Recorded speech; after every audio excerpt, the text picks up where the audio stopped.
Hey guys, what's going on? Robert Montez here with Link Financial Advisory. We're focused on helping you win with money.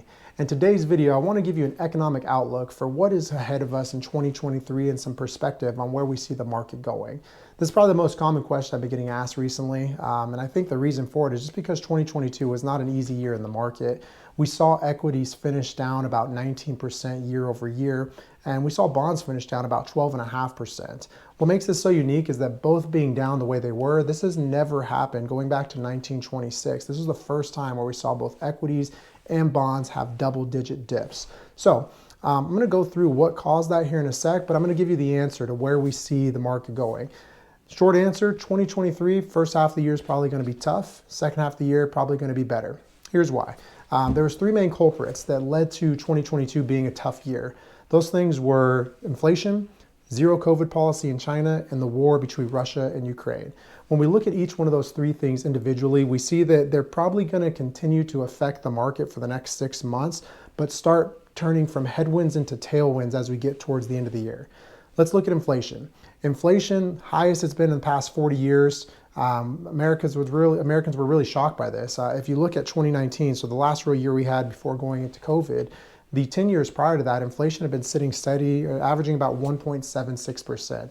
To go from that, then to COVID, then into a year where inflation is 9%, it's a really hard hit. We also saw wages increase drastically. So from the Fed's perspective, to get inflation under control, they're trying to slow down the economy, which is why we've seen such a drastic increase in rates and what it's costing to borrow money.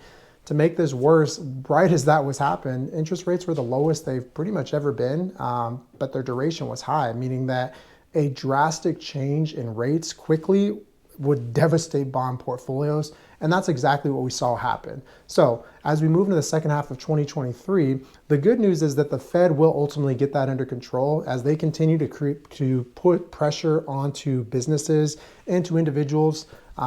Eventually people are going to stop spending money, and it should start helping getting inflation back under control. Not the best answer, kind of sucks that we have to do it that way, but that's what's going to happen. Second thing, China's zero COVID policy. China's moving away from that. Now, it's going to be tough for the first 6 months because as they go from a zero COVID policy to kind of just letting their people live as free as you can be in China, it's still going to impact the market negatively. But as they get past that and we start seeing people going back to work and just living normal lives in China, that's really going to help supply chain issues and help the global economy, just kind of boost that there. Last thing, Russia, Ukraine. I don't know what's going to happen there. Honestly, I don't think anyone does. If they do, they're probably just guessing. But that conflict won't last forever. And as it does wind down, it's only going to add more confidence that people have and make them want to get back in the market. So ultimately, I think if you're investing right now, it's one of those things where you just got to stay the course.